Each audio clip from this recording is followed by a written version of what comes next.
40분을 배정을 받았는데 사실 북한대 접기보다는 충의봉 선생의 발자취를 조금 추적을 했습니다. 그쪽으로 시간을 조금 할애를 더한 것 같고, 또 그리고 그 구선들의 모습을 조금 뭐 깊이까지는 연구는 못했지만은 아는 데까지 조금 연구한 부분을 발표를 하도록 하겠습니다. 시작하겠습니다.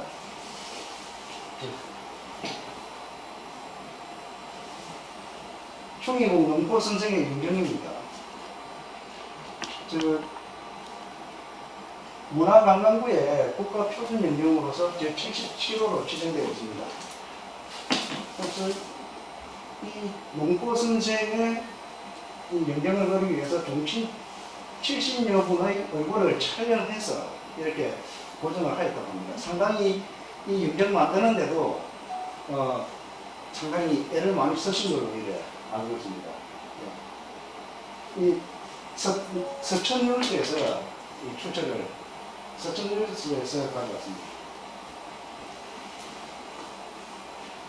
농포 선생님의 시호입니다. 시호가 충이라는 것은 익히 아시죠? 보통 무관들과 뭐 충신들한테 충자를 주지 않습니까? 주로 무관들한테 충자가 많이 배정이 되는데, 무관들에게. 근데 농포 선생님은 사실 문관이십니다. 그죠? 문관이시면서 그 한경도 국간대첩의 전투를 또 수행을 하셨어요. 그래서 문무를 겸비하신 이런 분으로 이 충이라는 시호를 받았습니다. 일자가 보통 충이라고 생각하면 오를 자를 생각을 많이 하시는데 이 구세자입니다. 아주 구세고 용맹스럽고 뭐 그런 뜻을 가지고 있습니다. 예. 그 강인하고 용맹스럽고 그렇습니다. 농포집 7번에 보면 그 충이에 대한 이 시호에 대한 그 내용을 담아놨습니다. 환란에 다다라서 나라를 잊지 않음을 충이라 하고, 그리고 과감하게 적을 죽이는 것을 어라고 한다고 했습니다. 그러면 진주에 또 충자 시호를 받은 분이 또 계시죠? 네, 충무공 누가 있습니까? 충무공 김시민. 예. 그럼 경남에 또 한 분 계시죠? 예, 충무공 두 분이 계시죠? 충무공. 예. 이순신. 예. 충무공. 예. 이 두 분 다 장군이십니다. 그죠? 예. 그 충자를, 정말 충자를 받는다는 것은 그 나라를 위해서 정말 충성을 다했다는 그런, 주로 무관이 받는 이런 시호인데, 이 무관이신 그 농포 선생님께서 이 시호를 충자를 받으셨습니다. 그럼 진주에 또 시호를 받은 사람이 또 있습니까? 보통 시호는 그 왕이나 사대부들이 죽고 나서 그 공적을 가지고 후대에서 그 공적을 찬양해서 추정하는 거거든요. 그런데 꼭 이 사대부들만 이 시호를 받을까요? 여러분은 어떻게 생각하십니까? 사대부만 받습니까? 왕과 사대부만? 진주하면 생각나시는 분이 없습니까? 농계. 예, 농계 맞습니다. 농계. 예, 농계가 시호를 받았습니다. 그 농계의 시호가 뭐죠? 의비. 의암. 예, 의암입니다. 의암. 예. 의암. 예, 바위 함자가 썼죠. 그 촉성의의 의암이라는 바위가 있죠. 예. 그래서 농계가 이 시호를 받았습니다. 그 진주에 대해서 너무 말고 넘어가도록 하겠습니다. 다음은 임진년에 대한 이야기를 그 농포 정무도 장군의 발자취를 조금만 북한대첩에 관한 부분을 이제 살펴보도록 하겠습니다. 임진년에 선조가 당시 41세, 그리고 함경도로 진출한 갓도 기요마사가 31세였습니다.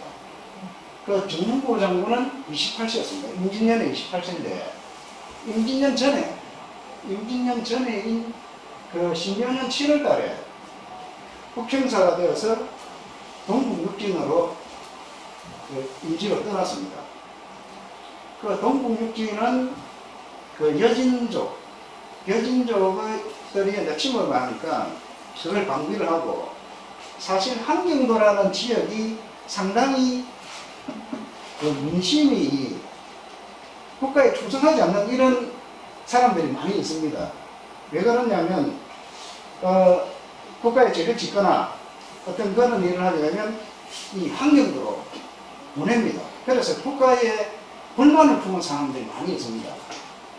그리고 사실 환경도라는 부분이 이 조정의 혜택을 많이 못 받아서 척박한 땅인데도 이 백성들이 조정의 혜택을 고루고루 못 받은 겁니다. 그리고 이 유배 온 사람들, 그런 또 죄를 지은 사람들을 이제 자청을 시킨다든지 그렇다 보니까 환경도가 사실 민심이 조정에 충성하는 이런 민심이 아닙니다. 그러다가 그 여신들의 침이 많고, 그러니까 항상 이 혼란에 좀 휩쓸리는 그런 지역이었습니다.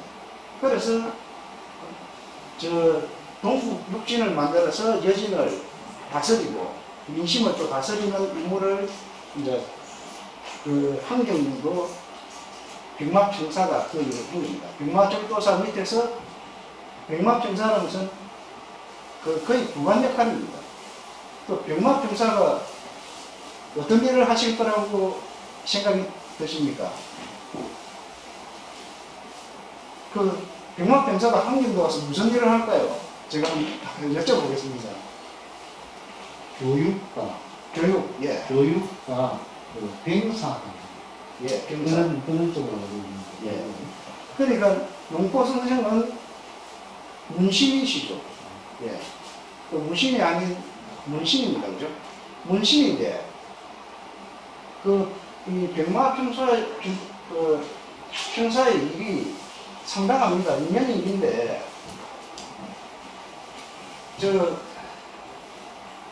문부를 관장합니다. 문서와 장부 관리를 하고, 군의 순행하고, 그 군사 훈련을 시킵니다.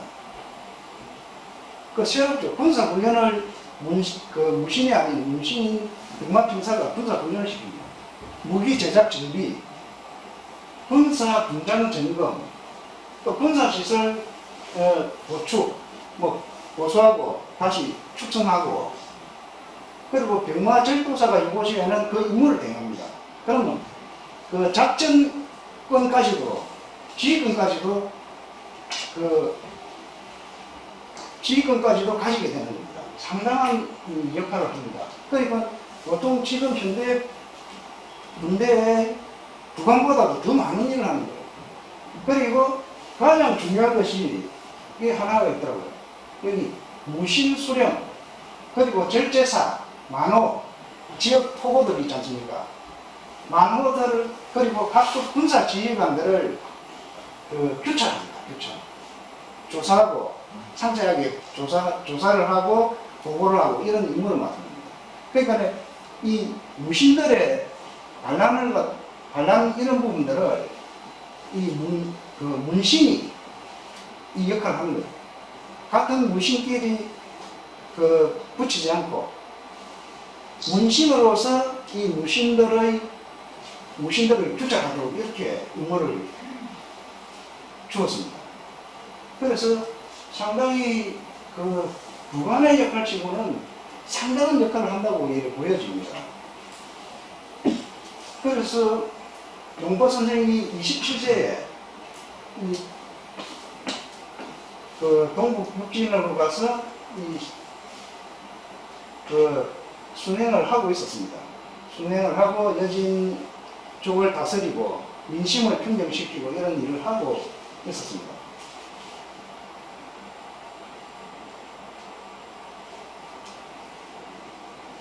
다음 4월 13일 날 왜군들이 부산포에 도착을 해서 그때부터 전투가 시작됩니다. 하루 만에 동해성이 함락되고 5월 2일 날 도시 나라가 먼저 항성에 도착을 하고 다음날 박도 비오마사가 도착을 합니다. 그런데 이 부산에 외적이 침입했다는 사실을 농포 선생은 4월 27일 날 듣게 됩니다. 그때 되고, 그때는 이제 저기 길주 쪽에서, 항림도 쪽에서 순행을 하고 계셨죠. 그래서 그때 이 상황을 보면, 왜군들이 5월 2일, 3일에서 함양을 접수를 하고, 선조는 4월 30일 날 새벽에, 비 오는 그 새벽에 이제 서행을 하게 됩니다. 그래서, 가토 비오마사가 6월 16일 날 안면에 오게 됩니다. 22,800명의 병이어가지고 안면에 오게 되고, 그때 선조는 영변을 지나서 정주에 있을 때입니다. 정주에 있고, 6월 24일 날 함흥에 왜군이 무역 입성을 합니다. 이 왜군들의 소문이 너무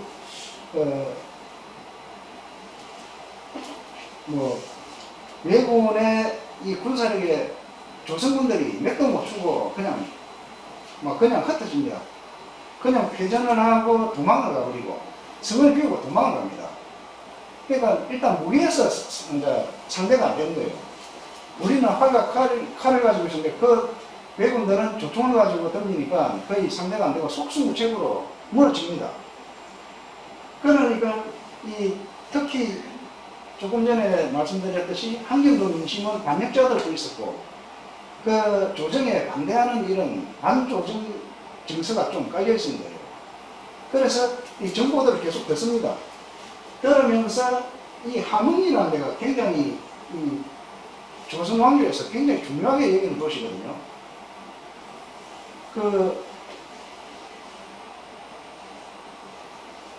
태종대왕의 의진이 있는 곳입니다.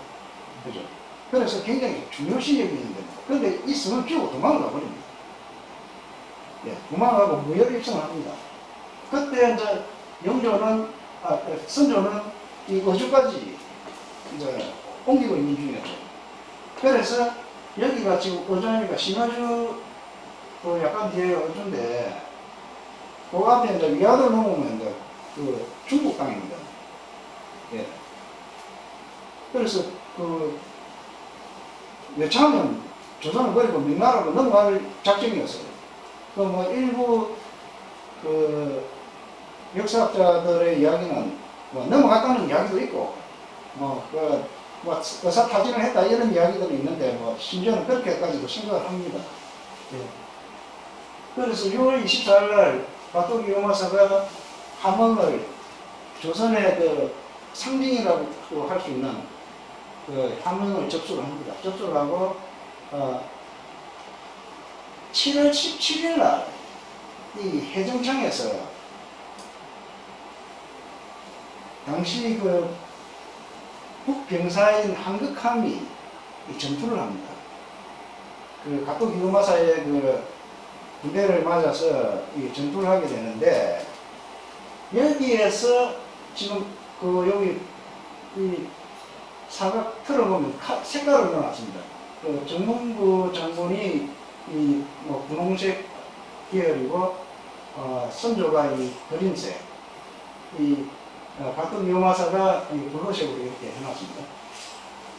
이때 지금 해정창에서 지금 자료를 찾아본 결과 해정창에 과연 정문부 장군이 있었느냐, 한극함이 패배를 했다는 이야기는 지금 실록에 나오고 있습니다. 예, 그래서 상당히 지금 이거 궁금한 소문입니다. 그래서 물음표를 해놨는데 해정창에서 일단 한극함이 패패를 합니다. 패패를 하고 그냥 단마로 도주를 합니다. 도주를 하게 되니까 결국은 이 장수가 최종 지휘관이 그 피마로 도망을 가니까 다 뿔뿔 다 뜯어져 버린 거예요. 이미 전세는 기울었지만은 그냥 장수가 없는데 분들을 어떻게 사옵니까? 그래 다 뜯어집니다. 그래서 과연 그때 이 병마평사인 그 농포 선생이 여기 전투에 같이 참여했는가? 이거는 지금 숙제입니다, 숙제. 그런데 분명히 그 한국함이 여기서 전투를 했기 때문에, 부관이기 때문에 분명히 있었을 것이라고는 추측이 됩니다. 이제 그 자료를 이제 찾는 작업을 합니다. 찾는 작업을 하고, 그래서 해정창에서 가토기 용마사가 한국함을 대표를 시켰다. 이 소문이 나니까, 그 뒤로 위쪽이 엉망이 다 돼버린 거예요. 그 해령의 국경인, 그 당시에 이제 4월 30일 날, 그 선조가 서행을 결정을 하고, 임해군과 순화군을 신하들을 시켜서 호송을 시켰습니다. 그래서 그 순화군은 강원도로, 임해군은 그 함경도로 가서 권한병을 모집해라, 이렇게 임무를 받고 갔는데, 근데 그 두 왕자가 순화군이 적군을 강원도가 이미 그 외적의 손을 넘어갔습니다. 그래서 같이 모여서 함흥으로 해서 이제 이쪽으로 이제 피난을 가고 있었습니다. 그런데 그 해령에서 7월 23일 날 이 국경인이 안 하는 거예요. 지금 도저히 보니까 이 조선이라는 나라가 외적한테 꼼짝없이 당하고 있는 거예요. 거기다가 가토 비영마사가 함경도에 어떤 점령하면서 정책을 냅니다. 정책을 내고 국경인에게 벼슬을 주고, 이제 함경도에서 그 나라가 바뀌면 어떻게 해주겠다는 이 조건들, 좋은 조건들을 내봅니다. 그런 정책들을 이제 그 함경도에 있으면서 시행을 합니다. 그러니까 조선에서 받지 못하는 혜택을 이제 나라가 바뀌면 이걸 받을 수 있다는 이런 생각을 하게 되는 거예요. 그러니까 반조정 정서를 가지고 있는 이 함경도 알랑군들은 거기에 이제 동조를 하는 거죠.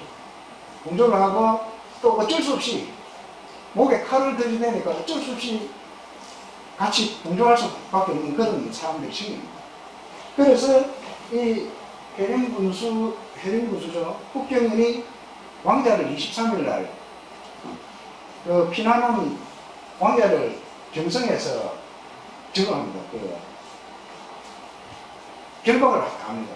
왕자와 부인과 그 가족과 그 가신들, 제신들을 다 결박을 하고 부하를 시켜서 가토에게 보냅니다. 우리가 왕자를 잡았다. 잡았으니까 다 넘겨주겠다.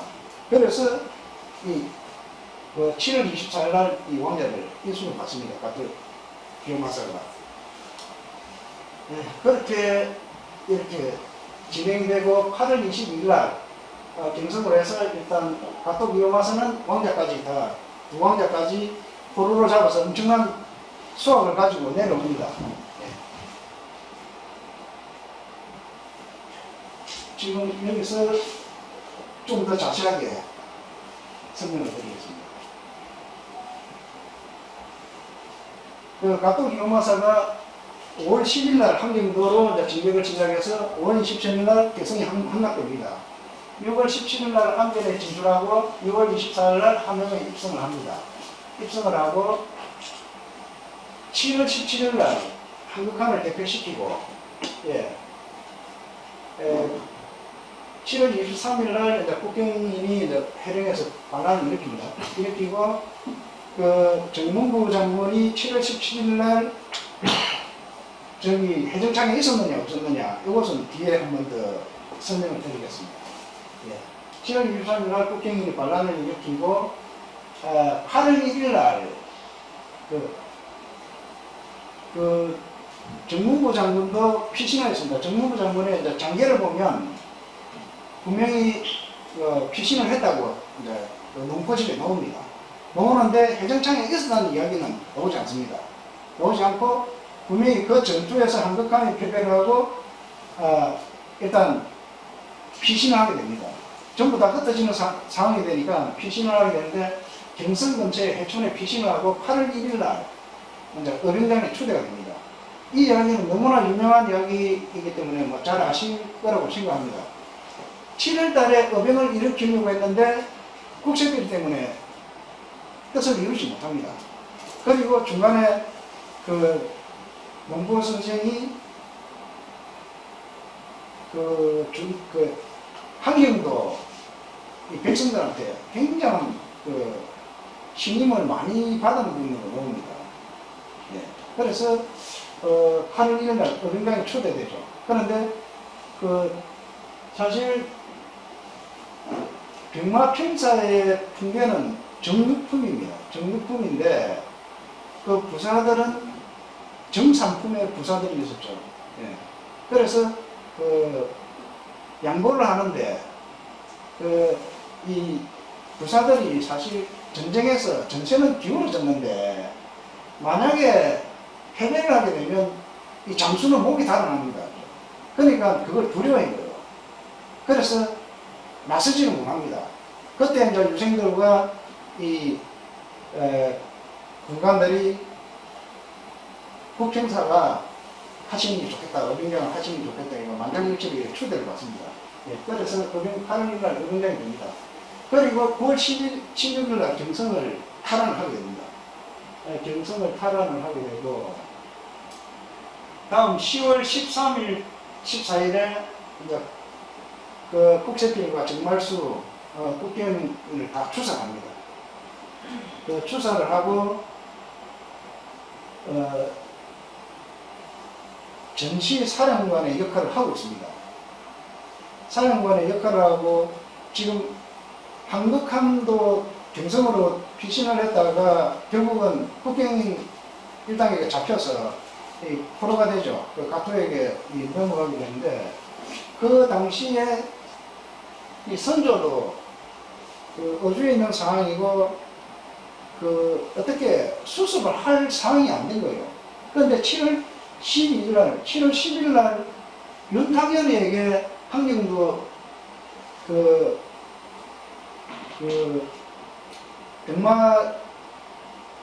한경도 독 관찰사를 맡깁니다. 맡기고 윤탁연이가 임해군을 호송하다가 호송을 못 했습니다. 4월 30일 날 새벽에 도성 앞에서 만났는데 임해군이 가족을 보고 오라. 지금 먼 길을 떠나니까 가족을 보고 오라. 그래서 윤탁연은 이제 가족과 이제 인사를 하러 갔습니다. 가고 다시 성문 앞에 오니까 이미 왕자일행은 떠나버린 거예요. 그래서 윤탁연이가 따라갑니다. 왕자의 소식을 들으면서. 따라가다가 7월 10일 날 한경도 감찰사가 됩니다. 그리고 12일 날 도순찰사의 직까지 받게 됩니다. 그래서 그 당시에 7월 달에 윤탁연이는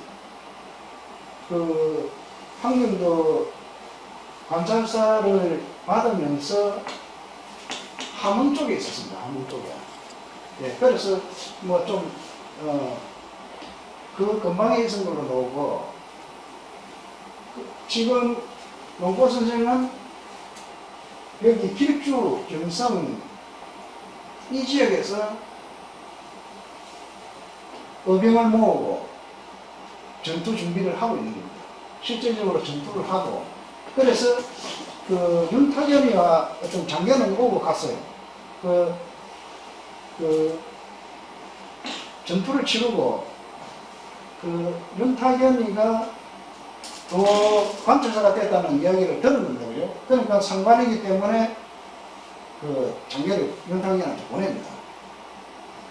하여튼 그런 상황이 지금 진행이 되고 있습니다. 윤탁연이는 이 함흥 쪽에 있었고, 정문부 위원장은 이 완전 북쪽에서 지금 전투를 진행을 하고 있습니다. 길주 장평 전투하고 12월 10일 날 길주 상포 전투를 합니다. 12월 25일 날 또 길주 인양에서 외조를 격파합니다. 그리고 북변에 오랑캐까지도 다 굴복을 시킵니다. 네.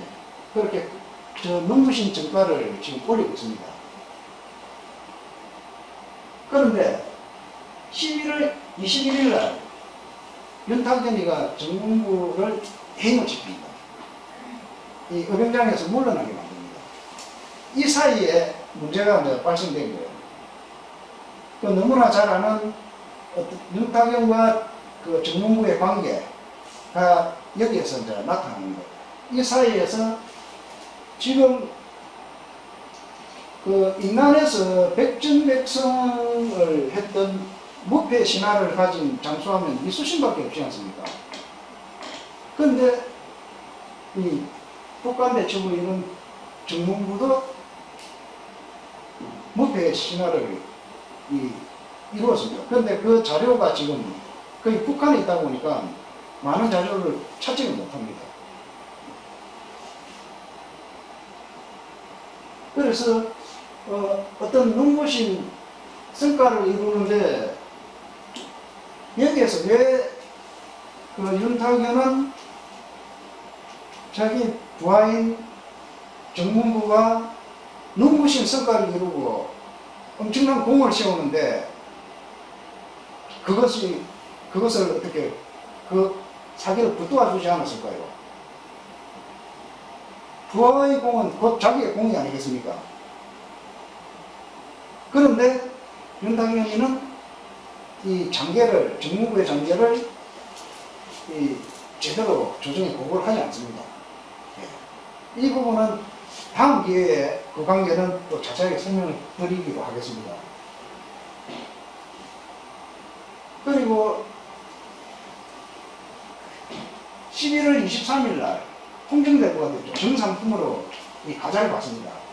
이거는 어떻게 되냐면 윤탁현이 정무부를 의병장에서 해임을 시키고 그냥 정육품에 종합형사일을 시킵니다. 그래서 정무부는 다시 이 여진을 순행을 여진이 침묵하는 이 동국육진에 가서 임무를 보고 있습니다. 그런데 윤탁현이 정현용의 이제 공을, 이 정문부의 공을 정현용의 공으로 이렇게 장계를 올려서 정현용이 벼슬을 받습니다. 공을 인정을 받았죠. 근데 나중에 신하들이 이거는 정문부의 공이다. 그러니까 정현용이 정사품이가 이렇게 받았을 겁니다. 그러니까 결국은 그보다 정현용은 북한 의병에서 의장을 했습니다. 대장이 정문부, 의장이 정현용.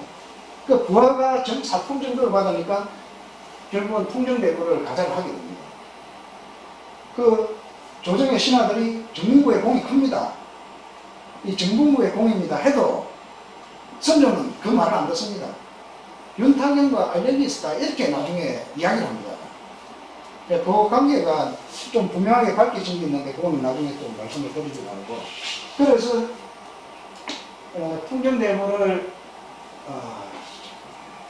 풍정대부를 가자를 받고 정여병이 이제 의병장이 되니까 의병들이 흩어져 버려요. 단합이 안 되는 거예요. 단합이 안 되니까 결국은 어쩔 수 없이 다시 정문부를 의병대장에 복귀를 시킵니다. 비변사가 청구했습니다. 그래서 정문부에게 대장의 임무를 수행을 해라. 이렇게 비변사에 통보가 옵니다.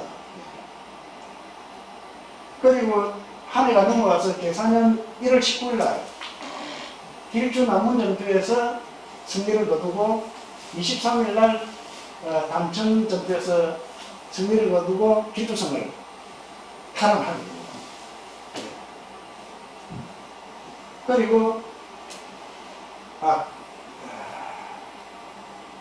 그리고 이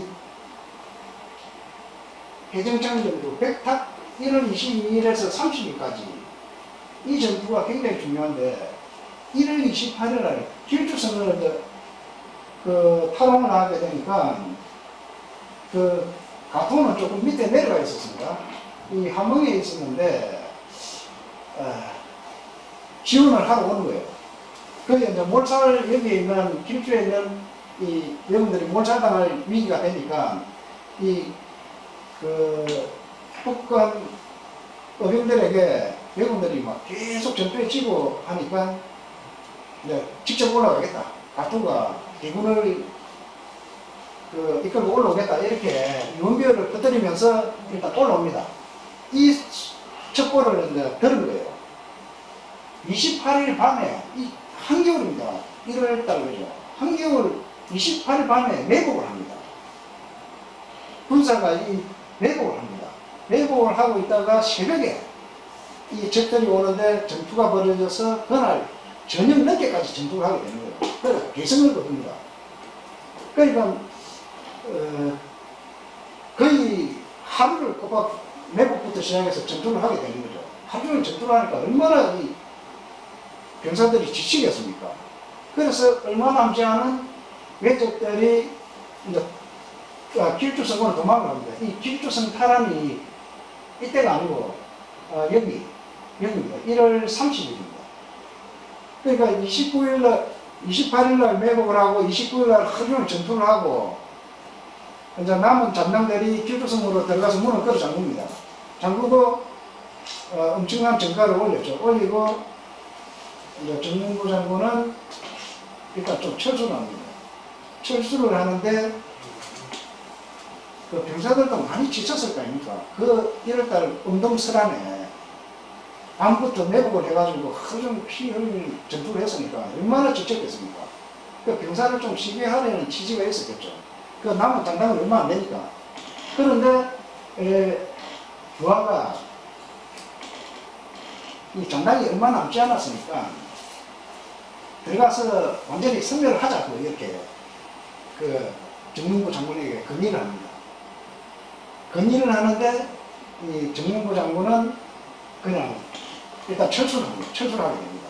그리고 그러면 그대가 여기서 좀 지키고 상황을 지켜보아라. 이렇게 지시를 내리고 일단 군사들 쉬게 하죠. 물러나서. 쉬게 하는데 29일날 새벽에 29일날 밤 늦게 이제 이 통보를 받습니다. 성안에서 연기가 난다. 그래서 쫓아가 보니까 30일날 가보니까 이 일본군들이 그 남은 뭐 물자들 다 태우고 도망을 가버린 거예요. 그래가 성을 버리고 도망을 가게 됩니다. 여기에서 여 백탁교 전투에서 제가 용포 정문부 장관에게 가장 감명을 받은 부분이 있습니다. 이 1월 28일과 30일 이 사이에 있었던 일을 제가 간략하게 설명드렸지만 굉장히 감명을 받았어요.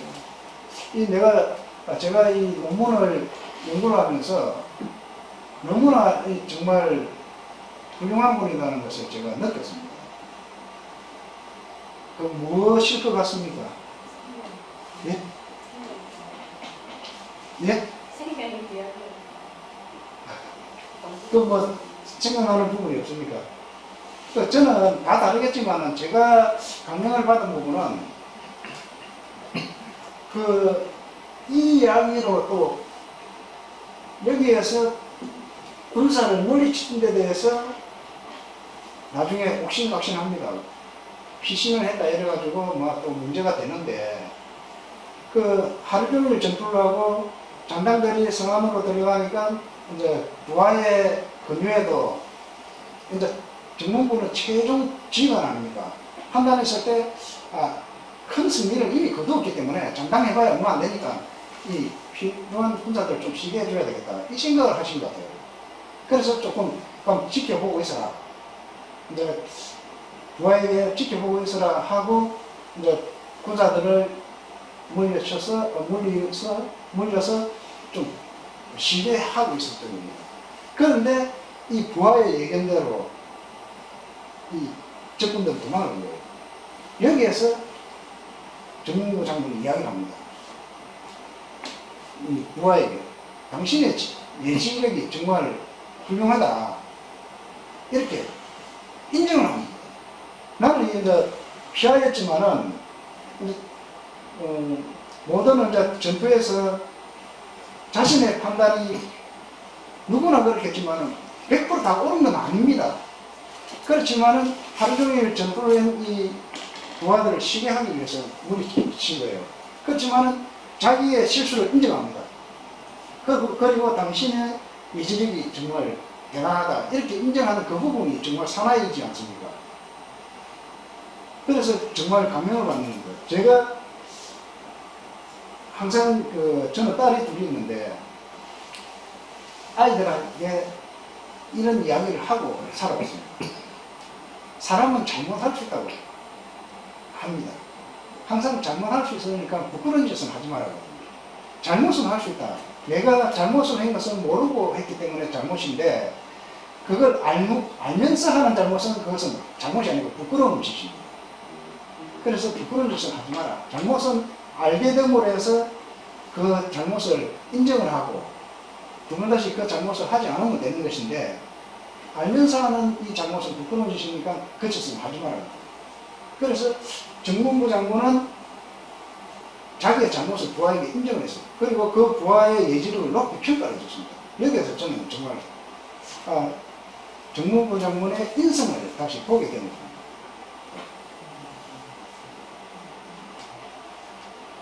이 그림을 하나 찾았습니다. 북한 그림입니다. 여기 보면 그림으로 본 조선 역사 이렇게 나옵니다. 뭐 83권에서 아마 어린이 그림 도안인 것 같아요. 네. 조선 출판물 수출 공사인가 이래서 2004년도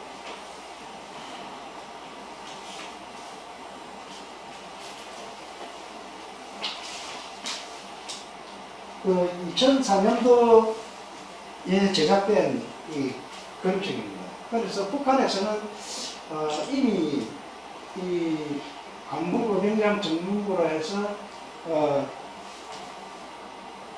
지금 교육을 많이 이렇게 역사에서 이 영웅으로서 이렇게 교육을 하고 있는 것 같습니다. 그리고 조선 출판물 수출입서 2004년도에 제작된 책입니다. 그리고 한국법인장이라고 하는 소설이 있습니다. 리유관이 썼는데 평양문의 출판사에서 1987년에 이 책이 나왔습니다. 장편 역사 공당 소설입니다. 잠깐 요거 한번 읽어보겠습니다. 정문부는 군사를 징발하고 부사 한극함에게 마천령을 지키자고 한다. 한극함은 사울 원장이 별로 없었으나 정문부의 말을 듣고 요새 마천령으로 행한다. 그러나 마천령은 이미 적의 손에 떨어진 상태에서 해전창에서 또라지를 짠다. 왜군에게 처음으로 강남을 선언하게 만든 정문부지만 왼쪽 허벅다리에 중상을 입고 군사들을 거의 잃고 만다. 해전창에서 부상을 당한 정문부는 현우 패거리와 선이 닿는 대천치로부터 강호를 받다가 깊숙이 몸을 피한다. 정문부는 뜻을 같이 하는 미봉수 등과 의논하여 아직 남아있는 장군들에게 격설을 띄운다. 명실공히 간부고병대는 1만여 명의 나베시마 군대를 박살내고 백성들과 군사는 한 덩어리가 된다. 이렇게 일단 소설입니다. 그러니까 북한에서 이 간부고병장이라는 이 소설이 있습니다. 이 책은 아직 구하지는 못했는데 이 보면 어느 정도의 그 자료들이 남아있다고 봐지는 거죠. 따고 있습니다. 이 책이 있습니다. 네. 선생님한테 빨리 전화를 할게 그랬습니다. 예. 여러 가지 참여 맡고 있습니다. 예. 그래서 북한에서는 이렇게 아주 큰 영웅으로서 이렇게 제대로 공적을 인정을 받고 역사에서 후손들에게 가르쳐지고 있는 겁니다. 그리고 여기 있죠. 이 그림입니다. 이 북한 유적 도처, 창의 토해도인데, 여기, 국경이는 그, 중성에서 이제, 그 잡히고, 이건 아마 정말 수하고 혹색피를 처형하는 그런 부분이 아닌가, 이래 생각이 듭니다. 네. 이분이 조정량 전문부로 이제, 추측되는 부분입니다. 그리고 뭐 여러 직책을 거치셨죠. 영웅부사, 운전부사, 길주목사, 한별부사, 공주목사, 나무목사, 뭐 길주목사 이 외에도 많은 이런 외관직을 하셨는데, 궁금한 거는 그 후손들에게 진주로 내려가라고 했습니다. 그 관직에 나서지 말고 진주로 내려가라는 유언을 남기셨는데, 왜 진주로 내려가라고 하셨을까요? 이게 굉장히 유용한 부분이었어요. 저 정지민 선생님께 제가 이야기는 들었지만은, 기록으로 남아있는 건 없고, 이렇게 전해들은 이런 이야기인데, 이 부분이 상당히 지금 좀 궁금해서 한번 찾아보려고 일을 합니다. 하는데, 문고집에는 이 이야기가 나와있어요. 나와있는데, 보면, 진주로 가라 하는 이유가 무엇일까, 이런 궁금증을 가지고 있습니다.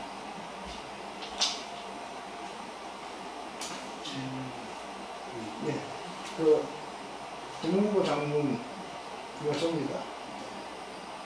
잘 아시고 저는 아직 안 가봤습니다. 곧 이제 다음 학기부터는 제가 이제 논문 쓸 일만 남았거든요. 그러니까 시간 내서 여기도 한번 찾아보고 이런저런 이제 자료를 좀 찾아보는 생각입니다. 예. 이 부분 넘어가겠습니다. 예. 그 경기도 김영국 37호로 1977년 10월 13일 날 지정이 되었습니다. 지정 등록이 되었습니다. 다음 후손의 기록을 조금 찾는 중인데, 그 찾은 부분까지 한번 제가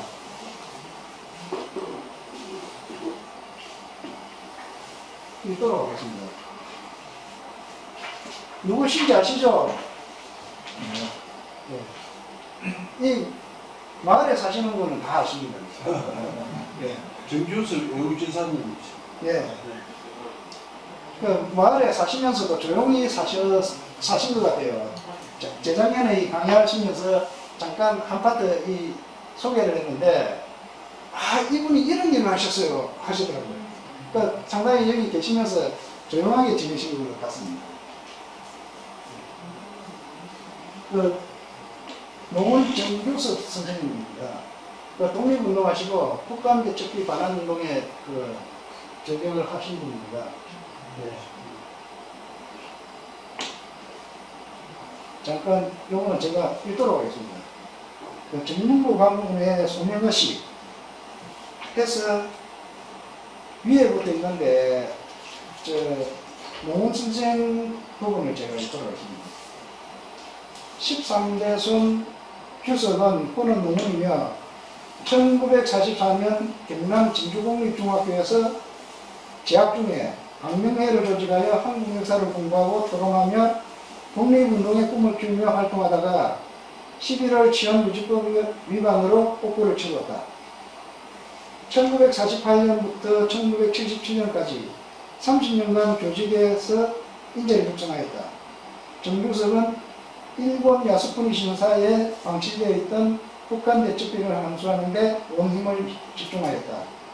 1970년부터 시작된 정규석의 북한 대첩비 반환 운동은 정부기관과 언론기관, 학계 등을 끊임없이 설득하여 2005년 6월에 남과 북이 북한 대첩비 반환에 합의한 후 일본 정부에 반환을 요청하여 일제에 강탈된 지 100년 만에 북한 대첩비를 조국의 품으로 돌려받았다. 정규석은 1960년 대통령 표창을 비롯하여 수많은 표창을 받았다. 1990년에 국민 유공자로 임명되어 대통령 표창을 받았으며 2006년에는 진주시민상을 수상하였다. 정규석은 평생을 교육에 투신하였으며 정년퇴직 후에도 교육에 대한 열정이 식지 않았다. 2005년에 진주시의 지원을 받아 진주향교에 진주시 충교 교육원을 개원하여 시민교육과 학생들의 인성교육에 힘쓰고 있다. 그는 진주향교 발전과 유능한 인재 발굴을 위하여 자신이 전교로 재임할 당시 전교의 2년을 3년 단임제라는 개혁을 발행하였다. 그리고 진주시 일반성면 소재의 사익서원인 가오성원에서도 학생과 부모를 대상으로 숭어교육을 개설하여 공교육에서 채우지 못하는 인성교육을 담당하고 하였다. 그리고 진주시 이방성면 소재의 했습니다. 정규섭의 사후 그의 아들 정기민이 정규섭의 교육사업을 이어받아 진주향교에서 가옥수원의 일을 맡아오고 있다. 정기민은 정문부를 현장하는 사업도 꾸준히 진행하고 있다. 정문부의 의료활동이 북한이라는 지역적 특성 때문에 학령대에는 자료가 많이 남아있을 것으로 추측이 되지만 이북의 자료를 접하기 어려운 상황이다.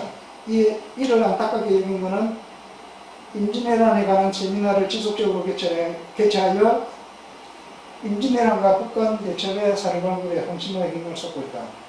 이건 제가 조선 동북아 문화학회에 이 투고한 내용 중에 일부를 이렇게 옮겨왔습니다.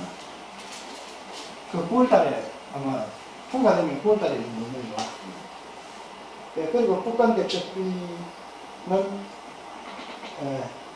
이거는 이제 경복궁에서 전시되어 있던 그 대첩비입니다. 인터넷에서 일단 구글에서 그림을 찾았습니다. 이 북한 대첩비가 있던 이 1912년도에 촬영했던 그 사진입니다. 그리고 북한 대첩비가 오게 된 이 경로를 한번 간략하게 설명을 드리겠습니다. 1709년에 함경도 주민들의 발의로 이 비가 건립됐습니다. 그러니까 이 상당히 의미가 있는 부분이 그 조정에서 정부에서 정무부 장관의 공을 인정해서 이렇게 만든 것이 아니고 함경도 도민들이 함경 감사가 올 때마다 건의를 했어요. 건의를 해서 수년을 건의를 해서 이 함경도 이 백성들이 정무부 장관의 이 공적비를 이렇게 만든 겁니다. 여기에 참 큰 의미가 있다고 봐야 됩니다. 예. 1905년에 러일 전쟁 당시에 일본군 2사단 소장 이케다 소셔케가 이걸 보고 그 각도 기요마사는 일본에서 전쟁의 신으로 추앙받고 있습니다. 신사도 있고 이 사람의 패전 기록이 있는 거예요. 이걸 보고 너무 창피한 일이다 이래서 구글에서 공국으로 가져가거든요. 이제 야스쿠니 시사의 이 한 구석에 방치되어 있는 그때 정기명 선생님께서 가서 같이 이거 반환할 때 같이 가셨다는데 1톤이 되는 이 돌로 이 정무부 장관의 기를 죽이기 위해서 이렇게 올려놨습니다. 그래서 1909년도에 조소왕이 발견하고 이 신문에 연재를 합니다. 그런데 78년도에 이 최서면 한국인 학자 최서면이 정부에 건의를 하게 됩니다. 그리고 해주정치정치회는 야스쿠니 신사에 반환 요청을 하게 됩니다. 이때부터 1978년부터 시작해서 2005년 4월 28일에 한국, 일본, 북한이 이제 국경에서 이 합의를 보고 동년 4월 이거 날짜가 잘못됐습니다. 4월 42일 날짜가 잘못됐습니다. 예. 4월 하여튼 모일에 그 북한의 그 반환 협의를 위한 제의를 하고 5월 12일에 합의를 봅니다. 6월 20일에 노무현과 고이점이가 여기에 대해서 정상 간 합의를 하게 됩니다. 그래서 딱 몇 달 후 20일 날 반환되어서 한국에 도착합니다. 그리고 11월 17일 날 중공식을 하게 됩니다. 이건 4기를 복사했다 했습니까? 그 한 기는 지금 어디 있습니까? 한 기는 경복궁에 있고, 하나는 가오성에 있고, 하나는 충덕사에 있고. 독립기념관. 아, 독립기념관. 예. 그리고 원고는 이 길주로, 원래 있던 자리로 넘어갔습니다. 예. 제가 가장 궁금하게 여기는 이 주제를 한 게, 그렇습니다. 왜 정무부 장관은 진주로 내려가고 했을까요? 저 나름대로 생각을 하는데 1번이 없어. 이게 사라졌네요. 1번이 어쩌다가 사라졌네요. 그 1번은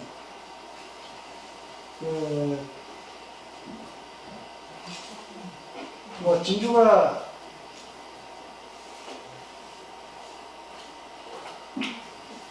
진주에서 진주 목사를 하실 때 이걸 보고 산만한 곳이다 생각해서 후손들 보고 이렇게 내려가라 했을 것이다.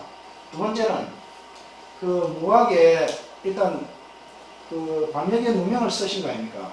자손들한테 화가 미칠까 싶어서 멀리 떠나라 했을까? 이 그 조선에서 한성에서 태어나셨잖아요. 한성이 고향이지 않습니까? 그런데 그 고향을 버리고 진주까지 남행을 해라고 했을 때 자손들에게 화가 미칠까 싶어서 그랬을까? 세 번째는 뭐 진주가 살기가 좋은데 땅도 기름지고 살기가 좋은 데라서 그랬을까? 방금 진주에 연고가 있었을까? 이렇게 생각을 해봅니다. 그리고 또 어떤 이유가 있었을까? 이 생각을 해보는데 일단 거기에 대한 어떤 답을 뭐 생각나시는 것은 없습니까? 후손들은 어떻게 생각하십니까? 우리가 생각할 때는 예. 2번 사항이 상당히 예. 첫 번째는 아니된다 생각을 하고 있고요. 예. 두 번째는 진주에 예. 자기가 창업주사를 하셨어요. 예. 창업주사를 하실 때 진주를 자주 왔다 갔다 하고, 예. 그다음에 진주성 전투도 이민현한테 굉장한 좀 전객 지점이에요. 예. 그러니까 촉성로에 자주 오셨던 것 같고요. 예. 그러면서 진주에게 자기 재산을 좀 해놓은 거 아닌가 싶어요. 그런 상황에서 이제 진주로 가는 걸 이렇게 하는 것 같아요. 그런데 이 부분을 제일 많이 아시는 분이 예. 동서대학교에 하강기 교수라고 있어요. 예. 동서대학교의 하강기 교수는 예. 원래 농고 우리 할아버지께서 유언을 하신 지역은 처음에 거제도로 가라 그 이야기를 했다고 해요. 거제도로. 예. 그런 이야기를 해요. 그래서 하강기 교수한테 한번 좀 뭔가 이 매치가 될 수 있도록 알겠습니다. 예. 고맙습니다. 그런 말씀입니다. 아, 이분 이제 말해요. 또 하는 좋은 기억 때문에 이게 진주 목사가 아니고 창은 예. 창은 부사로 계십니다. 예. 그 농부집에 이미 나와 있습니다. 정말 감사히 생각하고 앞으로 어떤 많은 저희가 적어내는 것을 최대한 제공하겠습니다. 자, 오늘 1시간 정도의 강의를 하시는 김대선 선생님한테 큰 박수로 한번